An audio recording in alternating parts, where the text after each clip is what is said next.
This is a presentation by Sean Fitzgerald, Garrett McGrath, and Stephanie Tilden on the Iranian hack of the United States spy drone. So, what exactly happened? On December 4th, 2011, a United States drone was found 140 miles inside Iran. Iran claims that the drone was hacked and that they brought it down themselves. However, the United States denies such a claim. Here is the timeline of events for this case study on the RQ-170. In December of 2011, on the 4th of December, Iran takes down the RQ-170. We'll go into details about how they did that later. On the 6th of December, the U.S. issues a press release about a missing CIA aircraft in western Afghanistan. On the 8th of December, 2011, Iran releases footage of the captured aircraft. In April of 2012, Iran claims that they have reverse engineered the technology inside of the aircraft and that they are building a copy of it for their own use. In February of 2013, the footage from the aircraft is downloaded and released to the internet by Iran. In September of 2013, Iran reported that they completed the copy of the UAV, and that all information stored in the aircraft had been decoded and downloaded.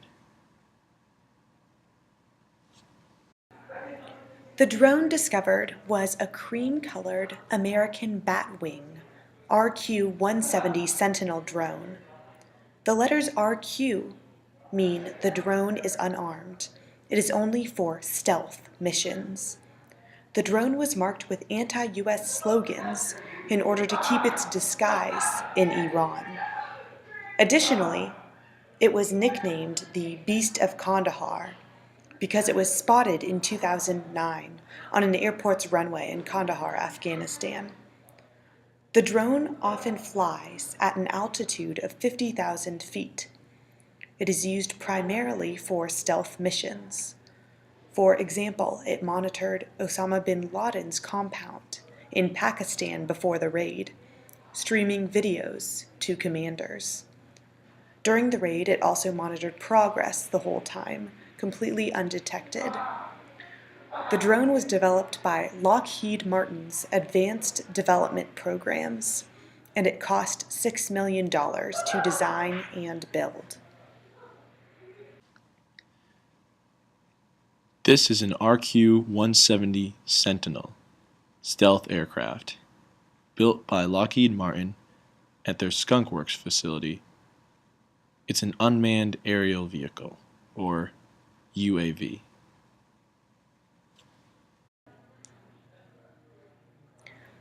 The loss of the drone was huge. The electronics inside the drone are very high-tech. As described in an earlier slide, the drone cost $6 million. The drone has radar, a fuselage, and radar-absorbing coating that makes it low observable. It has radar evading curves and a wingspan that resembles a B-2 stealth bomber.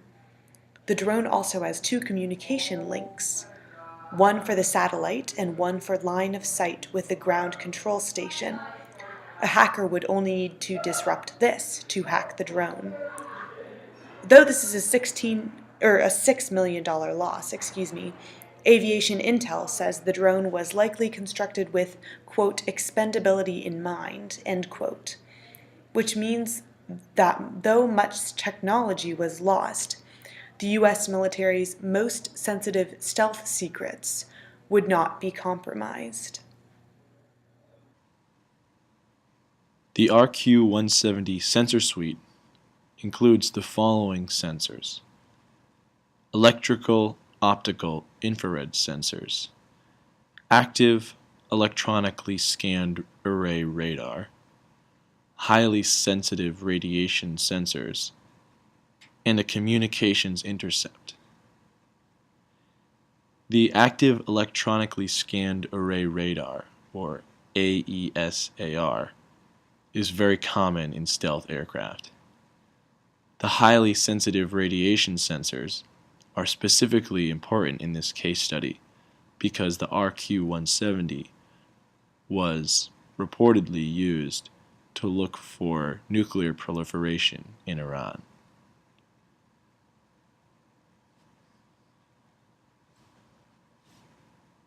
The design of the RQ-170 Sentinel by Lockheed Martin is that of a flying wing, common of stealth aircraft, because of its radar signature.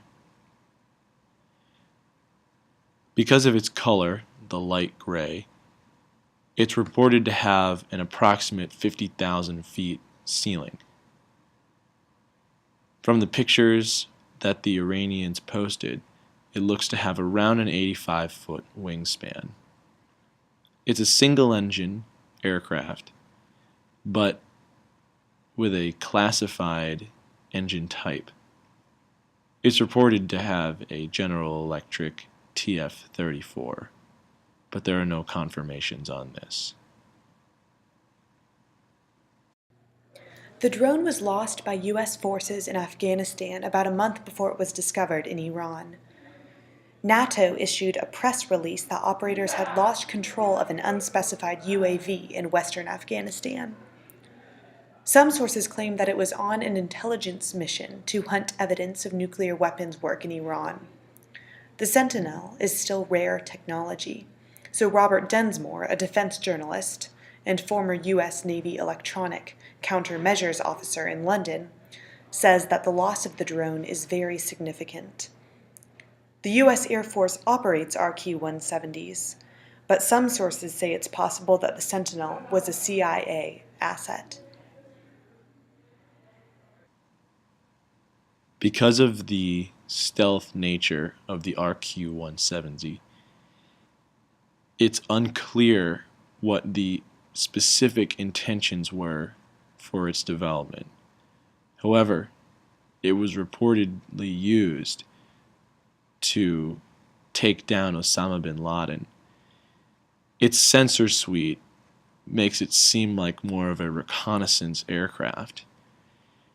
It's reported to operate mostly over Pakistan and Iran, and it does a lot of sorties that collect intelligence for troops on the ground and also for U.S. national policy.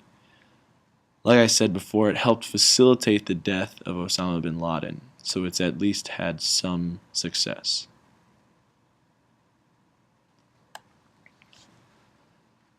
So how? How did Iran take down this stealth aircraft? Well, there are many possibilities. They could have shot it down, but as you can see in this picture, which was part of the official press release, the aircraft itself had minimal damage, although you can see a darkened part of the wing on the left, where it might have been damaged on landing. Another option is an electronic warfare attack, so some sort of analog signal that confused the UAV and caused it to land in an emergency. Another option is a cyber warfare attack, where the UAV was controlled by Iran and landed purposefully in their country. Also, it could have been redirection by Iran, in case the UAV was using encrypted or unencrypted GPS or global positioning system. They could have faked that signal and caused it to land in their country. The last and most likely cause is that of a simple bug in the aircraft's design and programming, causing it to land either in emergency or intentionally in Iran. American officials insist that neither weaponry nor technology brought down the spy drone. Some U.S. experts dismiss the possibility that Iran could hack, then take over the drone's controls, as Iran claims. However, some point out that similar disruptions have occurred with Iran-backed Hezbollah in Lebanon and drones from Israel. Regardless, the drone would have had a hard landing, recall the 50,000-foot altitude, and little visible damage is shown in the Iranian video. Only the wings appear to have been reattached, and there is a small dent on the front edge of the left wing. However, sources say that the drone is programmed to find a place to land rather than crashing. Pentagon spokesman Captain John Kirby says that there's no indication that the Sentinel was brought down by, quote, hostile activity of any kind, end quote. It is possible that the RQ-70 malfunctioned and simply landed itself. So what about the operational security of this aircraft? Well, the RQ-170 is a UAV that is intended for insecure airspace. That's the whole point of having a stealth aircraft, a flying wing. You want to put it in places where it's likely going to be captured. However, you don't want it to be captured, so you make it into a stealth aircraft. However, there is a balance. The RQ-170 was built without some of the high technology features that many other stealth aircraft employ.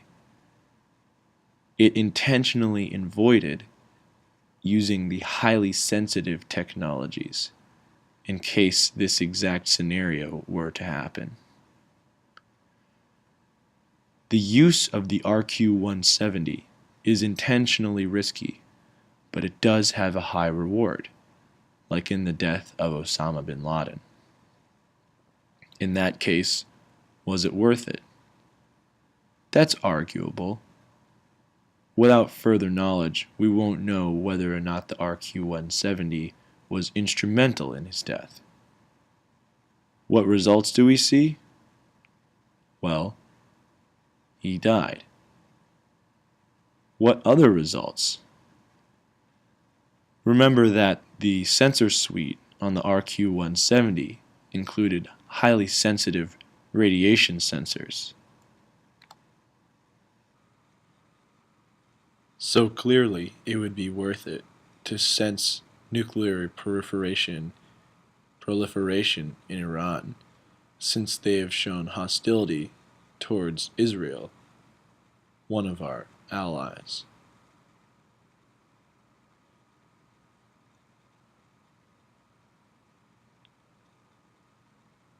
This detection of nuclear testing, building, proliferation is incredibly important to national security, and the RQ-170 contributes to it greatly. It's definitely worth it. One explanation of how the drone could have been hacked was GPS spoofing. However, there is another explanation. Aviation Intel states that Iran recently received Avtobaza, which is an advanced mobile jamming and intelligence system from Russia. This system could have detected the drone and jammed communication links. The 1L222 Avtobaza detectors purchased by Iran could have been used to jam communications with the drone. Iran was able to purchase these from Russia because Avtobaza is a, quote, passively defensive machine, end quote, which is why Russia was able to sell them to Iran. However, they could have been used as a communications link, allowing UAVs to be controlled remotely. Our military still maintains that the drone ran out of gas and malfunctioned independent of Iranian electronic interference. However, it is likely that the drone was transmitting live video, detailed radar maps, or electronic intelligence in real time, which would have made detection easier. Technology in Iran to monitor the nuclear situation are drone flights as well as other intelligence gathering efforts, including radiation detectors surreptitiously installed in Tehran.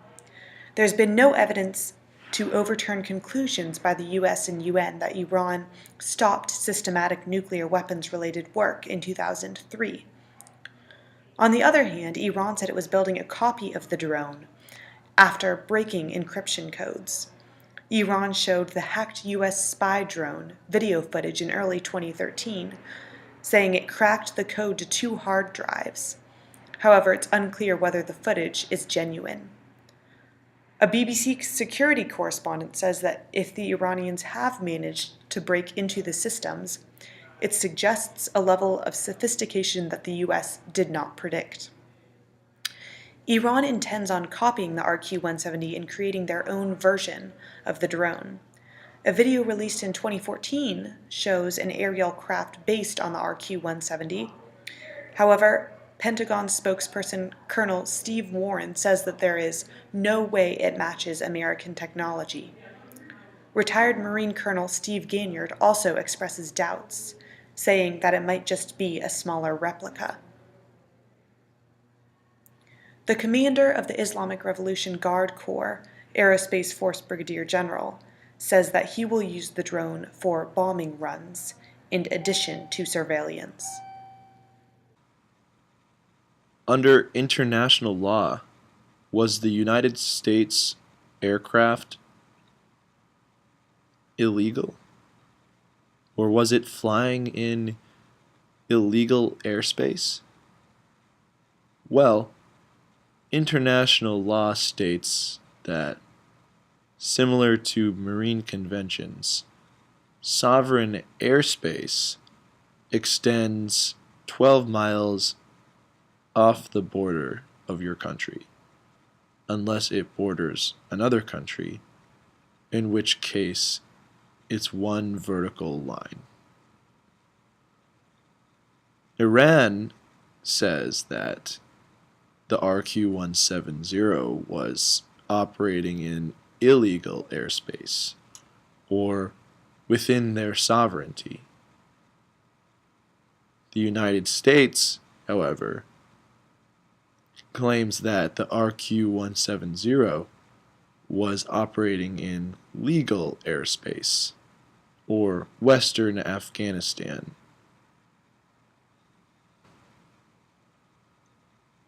Here's a rough map describing where the RQ-170 may have been conducting its flight operations. In 2009, an RQ-170 was sighted at Kandahar Airport. It's colloquially known as the Beast of Kandahar. As you can see in the map, the circle demonstrates where the aircraft may have been flying.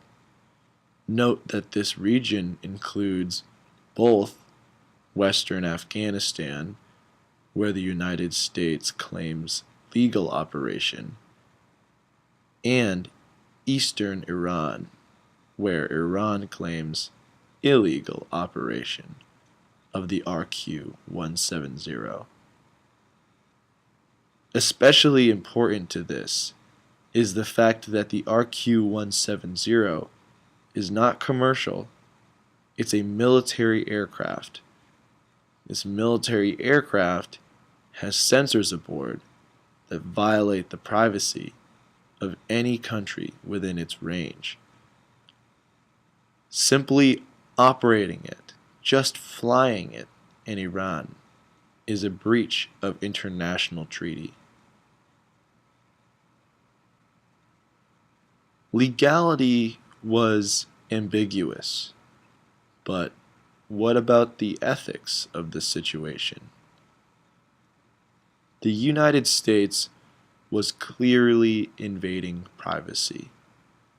There's no reason to fly a stealth aircraft in the western mountainous portion of a country where you don't need stealthy planes to fly around in.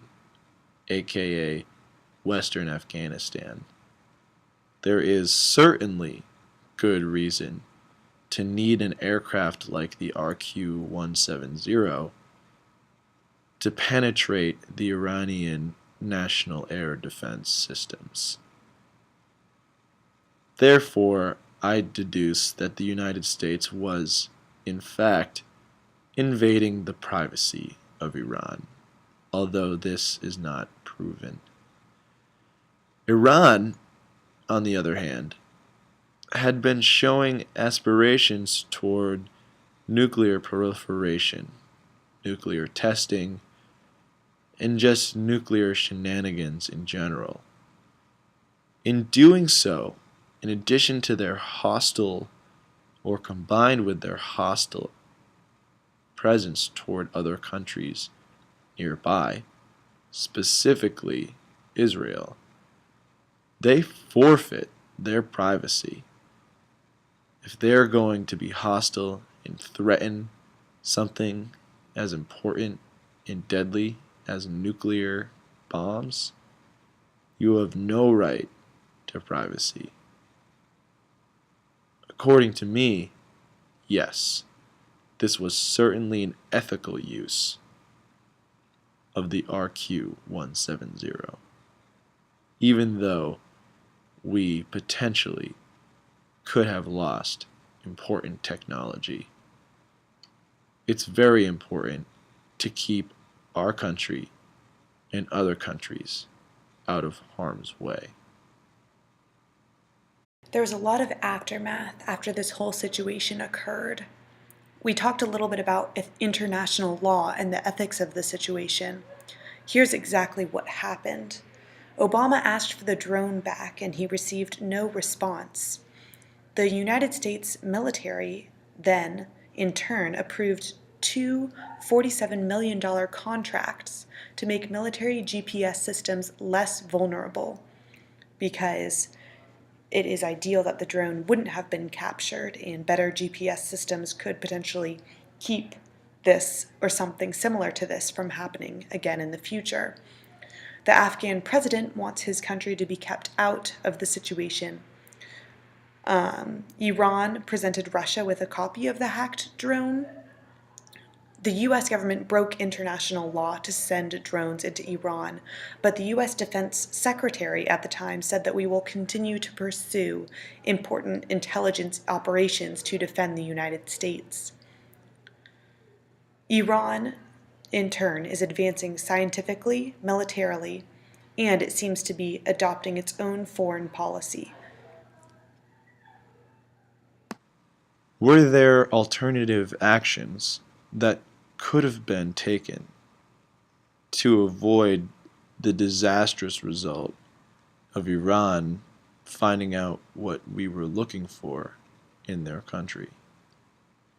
Or, even worse, to avoid them stealing our technology?